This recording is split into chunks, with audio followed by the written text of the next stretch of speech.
This roundtable conversation is sponsored by Integrity Life and was conducted on the sidelines of the recent AFA National Conference in Queensland.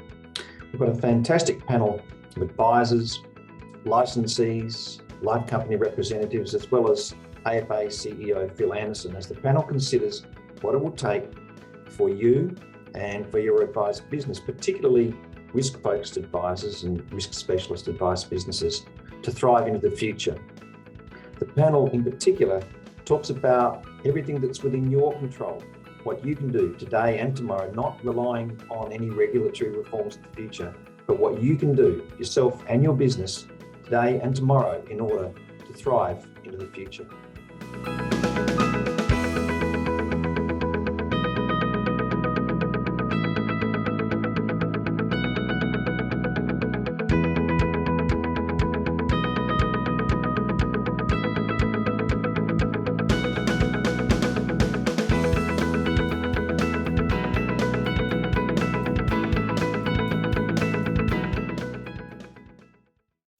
So we're going to have a conversation today about thriving in the future life insurance landscape in Australia. And I thought we'd start off taking the advisor perspective first off, talking to the advisors in the room about what thriving into the future means for you and for your business. What elements must be in place for you to thrive?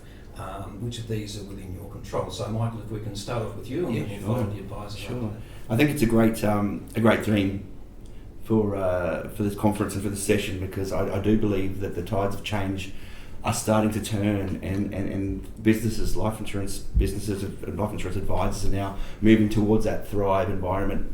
I'm finding that more people are seeking advice, and I'd say, look, for businesses or for us to thrive, we obviously need to be advising and protecting more Australians, and supporting them, I guess, as well through their changing needs as they progress through life, and also being able to be there for them if they need us in terms of claims when they need us most. I think that's the fundamentals of what needs to happen for a thrive environment.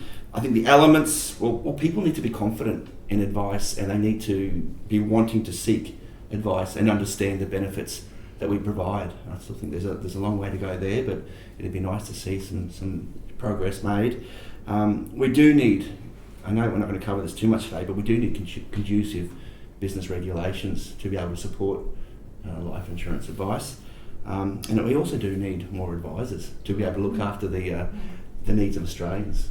Indeed, we'll get to the more advisors question a little later, but I was interested that you were reflecting that you believe more people are seeking advice today. Now, does that have any particular foundation to it? Is that your sense, or...? I'm finding in my own personal experience in our own business that we're having a lot more people seeking a professional risk advisor. Some of them are coming, have existing policies, and they're looking for someone to take over. So that may be a result of the shortage or the loss of advisors that we've been seeing happen. But also I am getting a lot of a different type of client, one that is seeking professional risk advice for the first time. But what's your take on that, Jodie? So in terms of thriving into the future, I believe it's really important that we stick to our core purpose, which is the client experience. So making sure that clients are receiving that number one priority of service. That's exactly why they come to us. And I agree with you in that there's more and more people coming to us for strategic risk advice, but it's simply the service that we provide and that high level of experience. People want quality, and I think coming out of COVID, there's been sort of a lack of customer service across different industries, and I think in order to thrive in the future, we need to provide that high level of service and continue to provide it, which is what we've always done. Do you think the life insurance industry is good at providing service to the consumer? I do. I think it's really good. I think especially in the advice world, it's what we do, it's what we love, it's what we're passionate about, is providing good client outcomes. And I think if we continue to do that, we'll thrive. And I think as advisors, we have a role to play in terms of adding value to that. And that's what clients are craving. They're saying, we want advice, we want education, we want that awareness, and really we need a professional to guide us through that. Okay, so you're reasonably bullish about thriving. Definitely. What's your take, with your advisor hat on, Chloe, what's your take on that? I think we've got a long way to go before we're providing our clients with a really good service in this industry on multiple levels. I think we have to work out ways to cut through some of the red tape in our own businesses to be able to give what I would call strategic advice and be the centre of their decision making. So really about client empowerment rather than just continually throwing product at them. I think we've very much moved away from that. We are very good at making it difficult to do business. We're good at making it difficult to do business. Yeah. That's a challenging statement.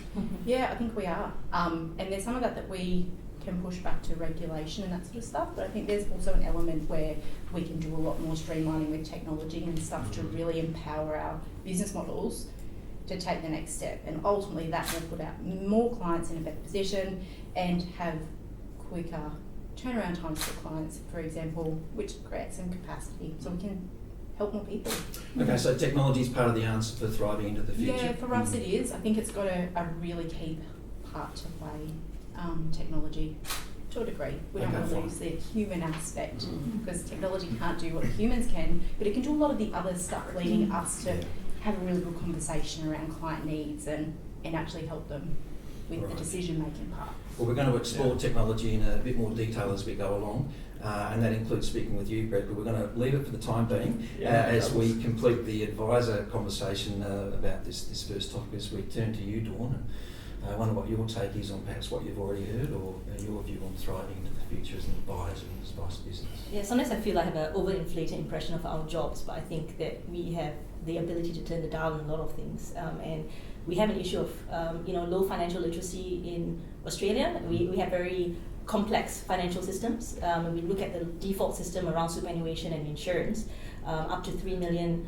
Australians lost default cover. That shows you, when there were changes in 2019 around the inactive funds, that shows you their behavior around that. And that's where we come in, the superheroes that we are, and we try and get people actively engaged. And thriving for us is being able to do it more effectively for more people, because there's a need there. The education system is not providing that, and the government is looking more for changes that help improve a default system as opposed to people being more active in their relationship with their finances. So I think if we can be supported better to be able to do that and avoid burnout in the profession as well across all levels of the business, I think that's how we'll thrive. Right, so you're talking about superannuation legislation creating effectively a greater need for life insurance advice for those who perhaps have lost their life insurance cover through new superannuation rules. So Yes. in one sense, created a greater opportunity It for more advice. is the opportunity for us to step in. I think if we're better supported to be able to reach out to more people effectively, I think that's where thriving comes in. Okay, very good. Thank you for that. And so we turn to you, perhaps, Jamie. Look at that question through the licensee lens, through the dealer group lens, about thriving in the future, your business, what your experiences are. Well, this topic's definitely on point for us. Our conference theme is Thrive as well. So if I think about what we're shaping to deliver for our own conference, those themes sit in 4 pillars for us. So we feel for a thriving practice to move forward, we've come out of a period of survival, now we're in a period of thriving. So if you think about the elements of what everyone's done, whether you're a consumer, whether you're an advisor through the point of COVID, as Jodie alluded to, from a service perspective, like advisors have always been there for their clients, but you can't measure the disarray that people went through, what become new priorities, everyone's health. So the 4 pillars for us is about your purpose. So getting really clear on how you add value and how you want that client experience to be. So that's within the control of the business and the Yeah, advisor. we feel like let's focus on the things we can control right now, because there's a lot of uncertainty, as we know, and I'm sure we'll touch on all those layers of consultations and quality advice, but definitely you can control your purpose while you're still sitting in the seat being an advisor and helping clients and Is that getting clear difficult on that. sometimes, do you think, for some advisors to be able to see that sufficiently clearly in amongst the haze of regulatory reform that's been taking place? Absolutely, and on top of will I pass my exam, there's been so much grey for them, and that's why we're focused on bringing it to the forefront again, and let's talk about your purpose, because yes, you have to pass an exam. Yes, there's uncertainty around what will happen with risk commissions, but your purpose of why you chose to be in advice is, I hope, not changed, because that's what's going to lead us through. So putting like that positive light to, keep people thriving in their own practice. The second layer for us is around people. We've seen, the developments happen around income protection last year and the change that happened there. There's a continued development required in the insurance space, and I think there's a misconception that it doesn't really evolve, and it has. It's evolved significantly. I put a focus, because I run a private wealth business plus a retail licensee. I see the need as prominent in both streams. People think just because they've got a lot of money they don't need insurance, and I like to highlight the need is there, but if you don't invest in your people and yourself, then how do you best service that need? So once again, that's something that is within the control of the sole practitioner or the larger advice exactly business. And we've got so many great partners in the insurance space. I know Russell, he's one of our corporate education partners, and we really lean on them around that development space and keeping people in front of what is evolving and changing. The next layer, the third P for us, is around your process. I know Jodie pretty well, so I know she's very process driven, but if you don't have that nailed, how can you give great client service? So if you haven't spent enough time in that space, what can you do to challenge yourself and evolve that? One, so you're efficient. Secondly, to reduce the risk. And thirdly, to give a great client experience. And our fourth P is about performance. So you need to know how your business is tracking. And in, I guess, the uncertainty of what would happen if risk commissions did disappear, or even if they didn't, just look historically about how it started to cascade down what you receive. If you haven't stopped and reflected on your business model and looked at what you need from a cash flow position, then how can you effectively thrive into anything if you don't know your numbers and know what your cost to serve looks like? And I'm a big fan of measurement, and that aligns with process. So you should have the measurement of what you need to do so that you can keep opening your doors, keep servicing your client. All right then, so turning to the association perspective, Phil, do you have any take on what you've heard so far from the advisors and from Jamie's perspectives on thriving in the future? Yeah, I do. I get a sense that the advisors are going through a bit of a transition, coming out the other side, starting to be more optimistic about the future. We undoubtedly have substantially less risk specialists and even those who incorporate risk within their more holistic service offering. Well, there's more referral happening to specialists, so it's very much narrowing the field. Do take on board what Chloe said about that's not to understate the extent of opportunity for improving the way advisors are servicing their clients, and better use of technology is a key part of that. Look, I think we are at a really critical point in the risk space because of all the change that's happened and the loss we've seen of advisors, and we need to fight really hard to make sure that there is sufficient advisors in this space to meet the needs of clients. Okay. So that's one of the things that we really prioritise is making sure there's a real strategy for the future for the risk advisor.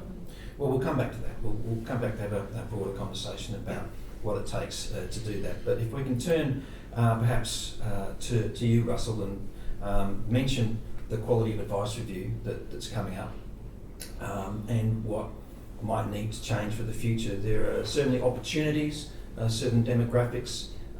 It is understood in the industry, for example, aged 30 to 45, younger Australians, that there might potentially be greater opportunities there that are being served at the moment. Do you have any take on that and anything else that you've heard? Yeah, no, thanks, Peter. I think the point about Thrive as well as what we've spoken to, the professional aspect of our opportunity to thrive. I think from a personal perspective, coming out of the last couple of years, we've actually got a real opportunity for us to all collectively thrive and progress again after to what has been, obviously an incredibly challenging and difficult period for us as a community and obviously as individuals. And I think part of that is around we're better together.